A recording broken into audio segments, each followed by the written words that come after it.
I thought this would be a funny title when I started making the presentation, but it wasn't funny at 4 a.m. last night. But nice of you to prepare it.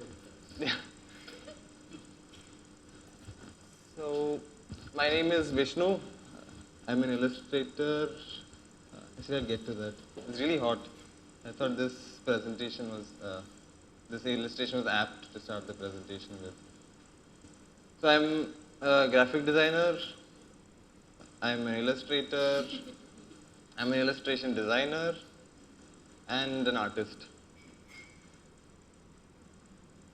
I work at a studio called Co-Design, which is literally down the road. I work there as a senior designer and the lead of all things illustration. You're on the other side. Yeah. No, We have a coffee machine, 2 dogs, 6 designers, and a lot of sunlight. So yeah, getting into sort of my history. I joined a course in applied art in 2010, and I started my career as a freelance illustrator in 2012. I did my bachelor's, a 4-year bachelor's in applied art, which is an advertising-ish course, and then I did a 2.5, 3-year course in master's in graphic design. Then since then I've been working at Co-Design. So in this brief bracket of education, I had the benefit or fortune or whatever you would call it of working in very different creative industries. So first year I interned at an animation studio. I'd rather forget that bit. Second year I interned at an advertising agency. Sorry? The animation studio. I mean, it wouldn't be fair on them too.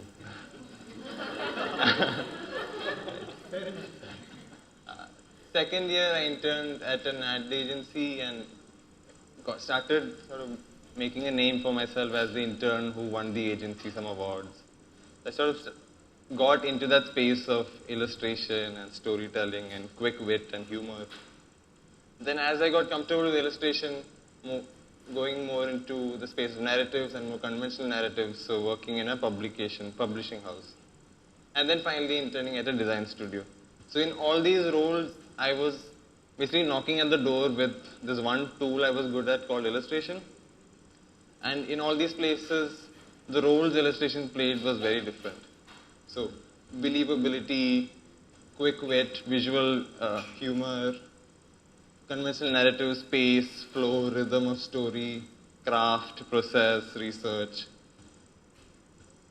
So if I can get into my body of work, it's for people who know it's slightly varied. It doesn't always fit into a certain bracket.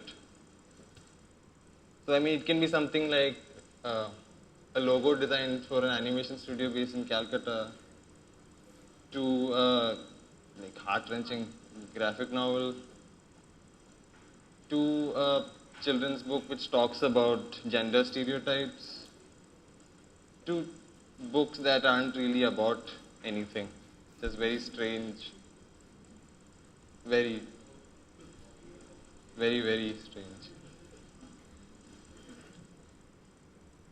So, can you hear me? Yeah. So day job as a graphic designer, when I get home and at night I work as a freelance illustrator. So pretty much 24/7, other than when I'm sleeping, I'm pretty much immersed in narratives, either through more nuanced forms through graphic design or through more explicit forms of narrative through the many books I work on, or even if it's something like a mural or a space. So, and there are certain places where the rigor of design overlaps with the craftsmanship of an artist or illustrator. And I think I'll take you through 1 or 2 projects which use this overlap. Right. I mean, I won't get into this project. Have you passed that around? Yeah. So my thesis document, like a 3 kilo document, that covers a process. I don't think 20 minutes would be enough to get into it. But everyone's familiar with the Bullet, Royal Enfield Bullet, I assume. So the project was called Motorcycle Muse, and it was the brief was creating proprietary imagery for Royal Enfield. Right? They were suffering from imagery from the early 90s and 80s, which was framed. And they needed imagery to convey the newer narratives for the new bike. So really quickly taking you through this, basically even before the pencil touched the paper, there was a few months of research into talking to all the stakeholders, understanding brand positioning, understanding the sub-brand positioning. You're thinking about legacy. The Bullet really isn't a bike anymore. It's like a vessel for all these stories. It represents memories of men or women in your past, like, with stature. So as we got into constructing a visual narrative for the bike, there were a few things that we had to fulfill. One was depicting the stature of this bike, throughout this history. It needed to have presence, this poster. The second thing was it's such a rich history, and to try and capture it in a single image was a struggle. And also with the Bullet's military past, we thought, getting into visual execution, we thought let's give the Bullet what it's owed by creating a coat of arms which uses symbols and imagery from its past, from the initial factory slogan of made like a gun to them exporting it from UK to India, to Madras Motors, to the Indian Border Patrol forces using it to travel through the Himalayas. There's its racing heritage, its British history, the factory it was made in, the mouth of gun, the bullet wings. And okay, once we have this idea of a narrative, then it was interesting to look at how the medium of execution could also sort of amplify or add layers to that narrative.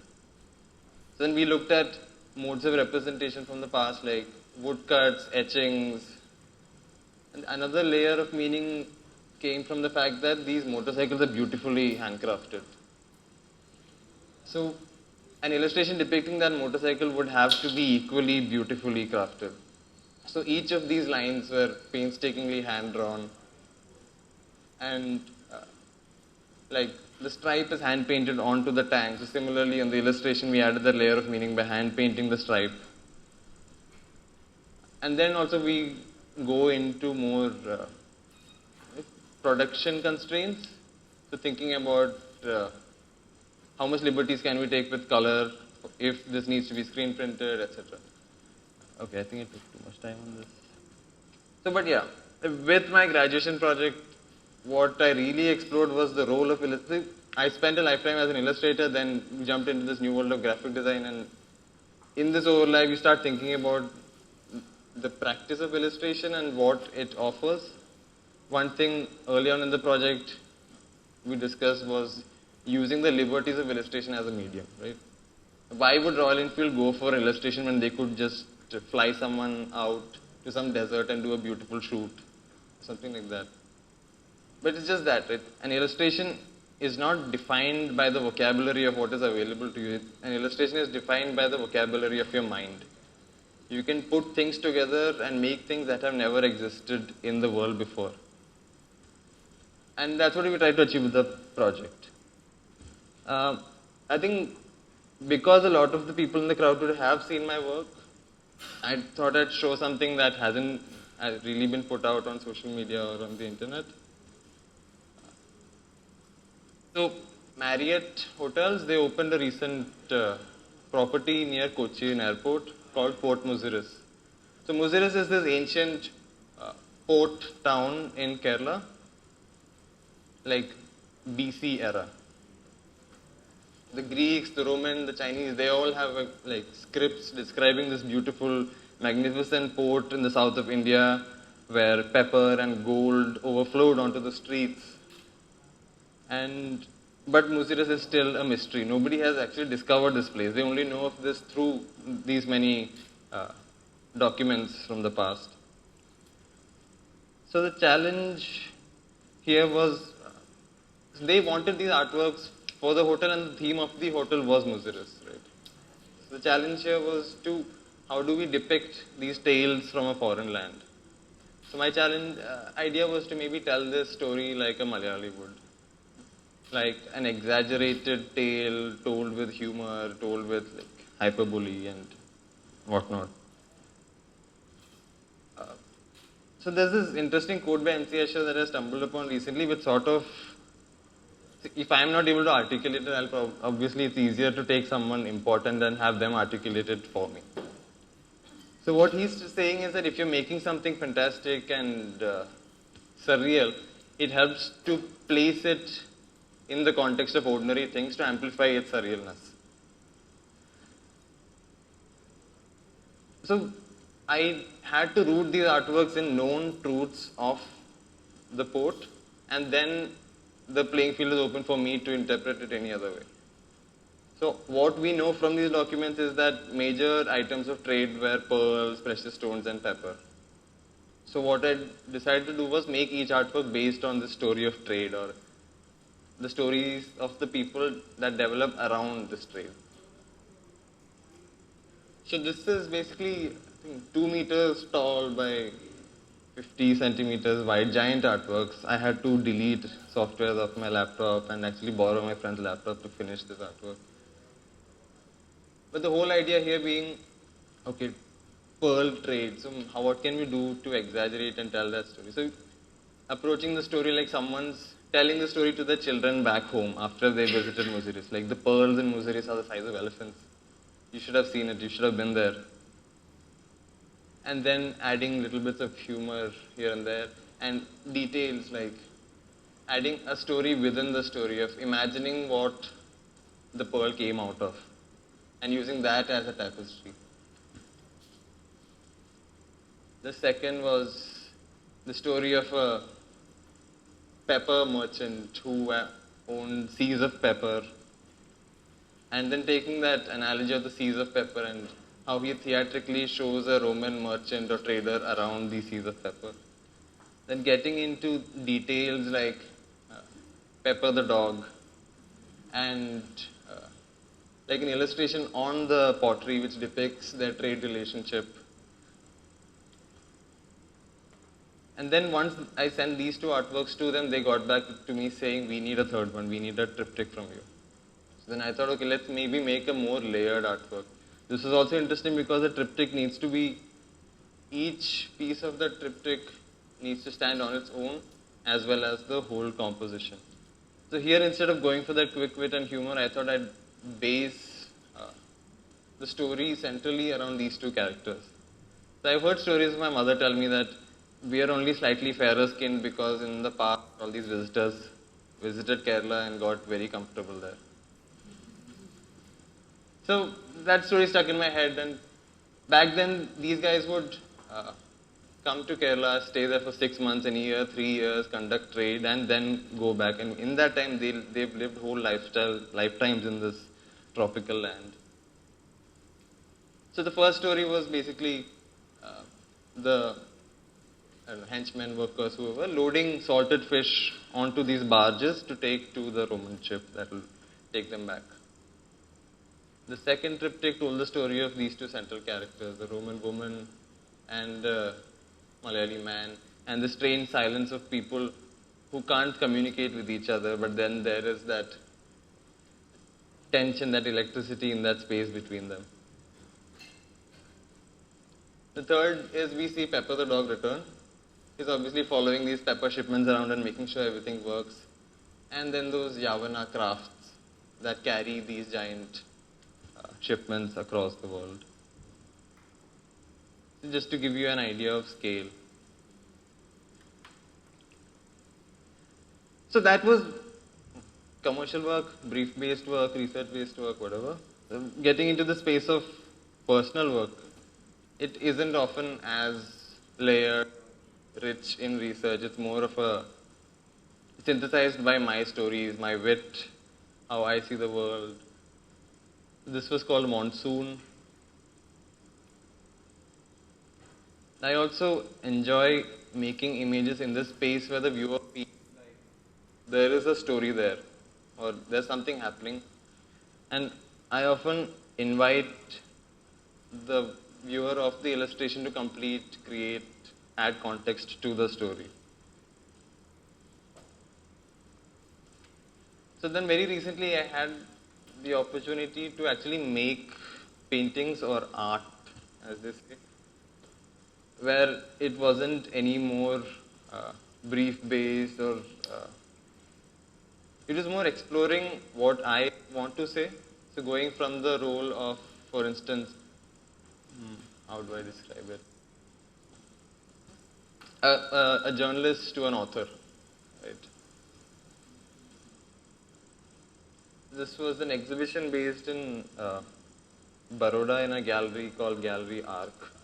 The exhibition was called Graphic Content, and basically looking at the blurry line between fine art and graphic art. So they invited graphic artists from different, from in a different range. So they had veterans like Arijit Sen, newer illustrators like me, and then more fine artists whose work existed in this graphic realm. So for this, I found myself sort of thinking about what I wanted to say or where my personal stories come from.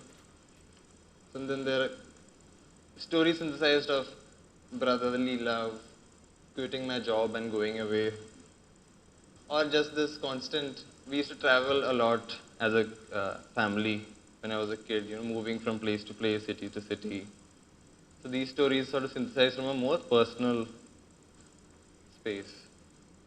And then leaving enough narrative breadcrumbs in there that it's interesting but also ambiguous enough that you are able to see it and think of a story yourself.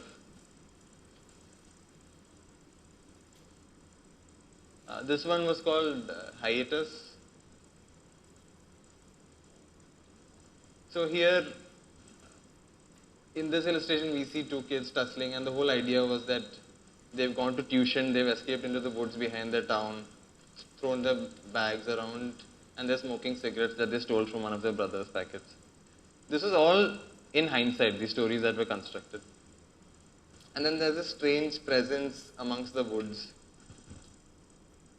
So to contextualize it, I thought, okay, why not sort of pull perhaps a Matchbox mascot out of that situation and place it amongst the woods. So adding a tinge of danger to this illustration of kids alone in the woods smoking a cigarette. Or even this one where there's a story in my childhood of every time we moved, my father would make it a point to try and take everything in one go as opposed to two trips. So the weak man moves stuff in two trips. And always the most important two things that like priority wise needed to go were the refrigerator and the TV, because food would go bad if the refrigerator wasn't turned on time, and TV because what else would the whole family look at? And adding that layer of humor by calling the artwork No Cable Yet. This was similarly, we moved to Delhi and I'm just depressed that I'm in this warm and gobar infested place. And we had a TV, we offloaded it, but then we realized we don't have cable. I basically spent 2 weeks just staring at walls and gobar. I also use illustration to not tell stories, but rather document the stories of my life and times and experiences. So it could be about these fleeting moments in a forest when it starts raining and I need to document this really quick. Or it could be a vacation with friends, or this sunny moment on the beach. I mean, this has helped me meet interesting people, get some interesting reactions, and it's often super useful to capture a very tender moment in life. This is my parents making us, me and my brother, fish curry after we got back from college after a long time. I mean, it's a beautiful, warm moment that I thought I should probably freeze in time. It helps me absorb where I am.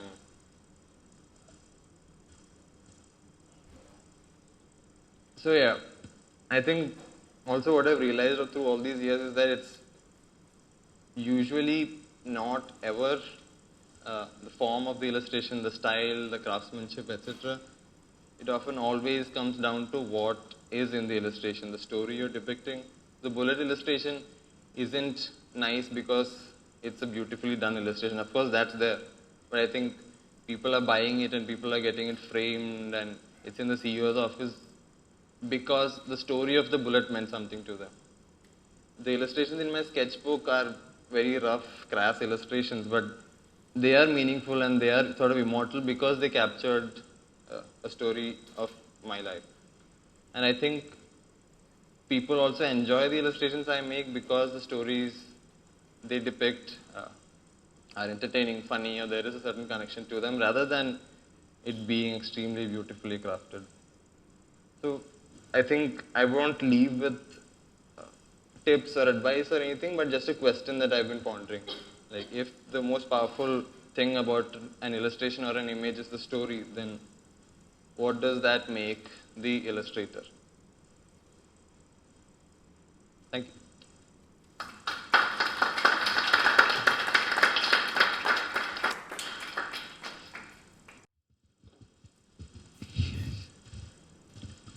I think you got tremendous expression in your personal work. So Yep. I see a lot of contrast between what you did for Royal Enfield and your work Yeah. as such, and, Yeah. and where you are the author of your thoughts and the delivery of that, Yeah. So what was it working across these two very different planes, I think over time only I've gotten used to the switching of roles, of being an illustrator and not letting my taste or my sense of what works and what doesn't work tinge what's there. And in those situations, I think research, mood boarding, conversations with the client always help to put me in their perspective. And what I find is that this exercise in empathy often feeds back into my personal work, where I understand what about an illustration really clicks with a certain type of person. Even if it's in that gray area where someone's not to do something for them, but take my perspective on an image, there it's super helpful, this exercise in empathy. You say one feeds the other. Sorry? One feeds the other. Yeah. And vice So I think design helps me get into that space. But what came first? Sorry? The chicken or the egg? I don't know. So I mean, it's not always black and white, right?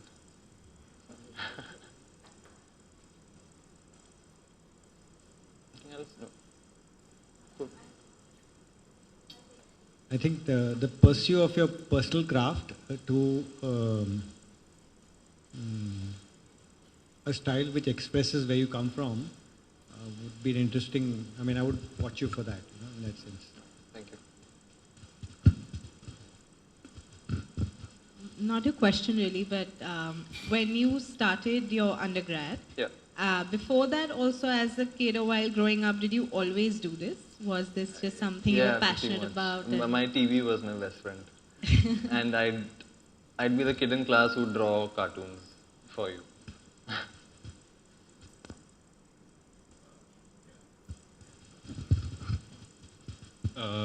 I observed that you make a lot of drawings about Kerala or place where you Yeah. moved from. Yeah. Do you also make more drawings of Gobarland where you are living right now? Not really. I think what captivates me more about Gobarland is rather than the place. So every once in a while I end up drawing a strange person or a character I meet in the metro. So yeah, but with Kerala it's like it's a place in the past. So like childhood is a lifetime lived, right? 100% of my life at some point was as a child, and now 30% of my life is as an adult. If that makes sense.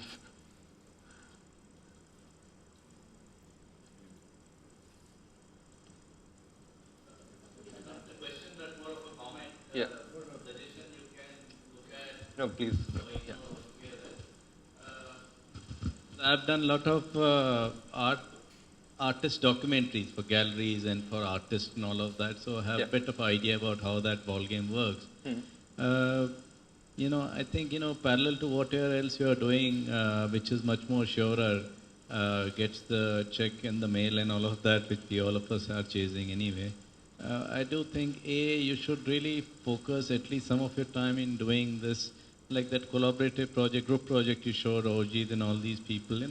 Artwork, just your own mind, and because seeing your books, not so much what you presented here, which was more of your mainstream work, but all the other notebooks and all of that, a lot of interesting ideas, a lot of that realization is there in a very small way, which can work wonderfully well in a larger thing. And it's not just a question of skills, which you have very good skills, but also there's a certain sensibility which is, which is not there out there, or not enough of it out there.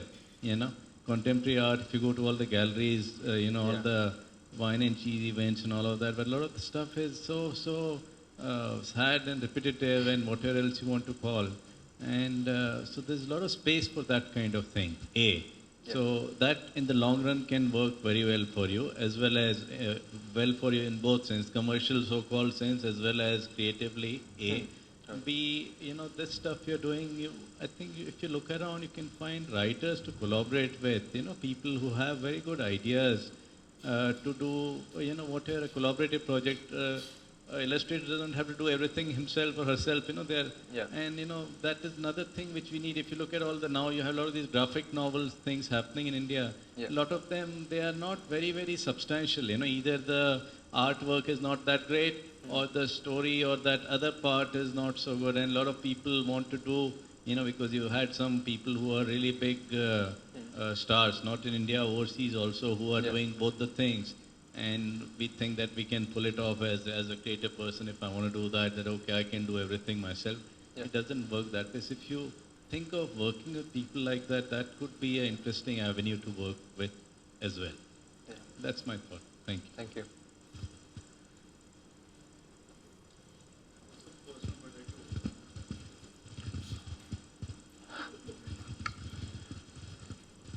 It's more of a question for you, because I don't understand where that's coming from, where you should have to collaborate with people, because I feel like the biggest quality about his work, at least to me, having looked up to his work as a senior, is that it's very him. Like, there's so much personality in it.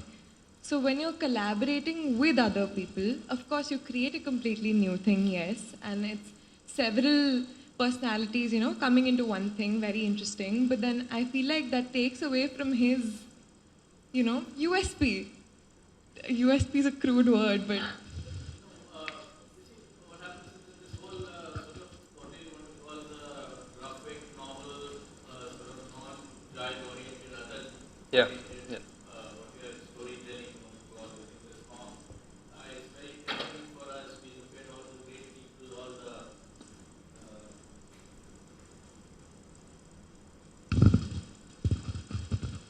you look at all the Art Spiegelman and Joe Secco or whatever, all these big daddies, and maybe Orjit's work and a lot of that. It's not necessary that we have both of it together in that way. When I'm saying sensibility, you find somebody who has a similar sensibility to yours. I'm not saying, that kind of thing. It's like somebody joining forces, and, it helps you in every way, because it's also subsidizing that process. You are putting half of yours and somebody's putting other half.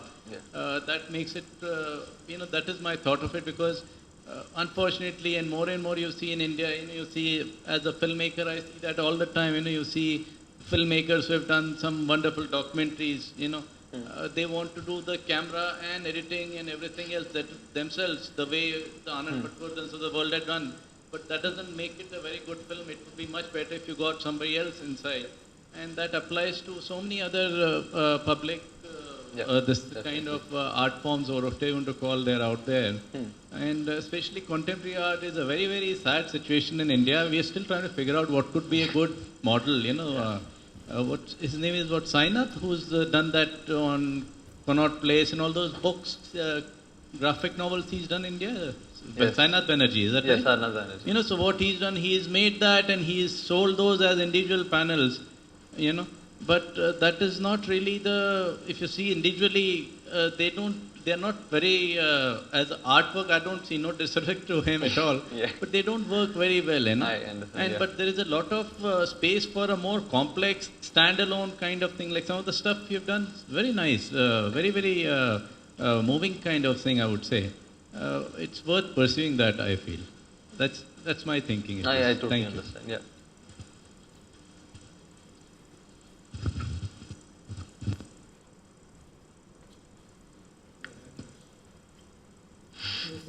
Anyway, I mean, is there any personal project you're working on currently? not. I mean, sketchbook is an ongoing project. That keeps happening. I want to paint. I have some empty canvases lying around.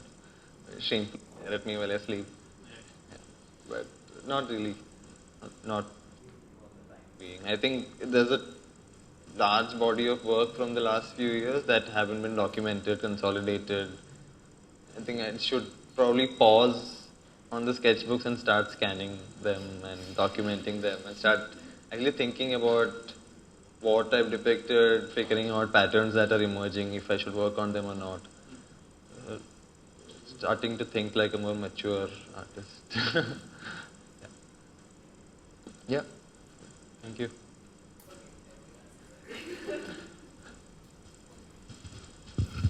Hi. Hi. So just want to check, have you tried moving away from paper as a medium? Sorry? Have you tried moving away from paper as a medium? Yeah. Could you share some of that as well, if you could? I, sorry?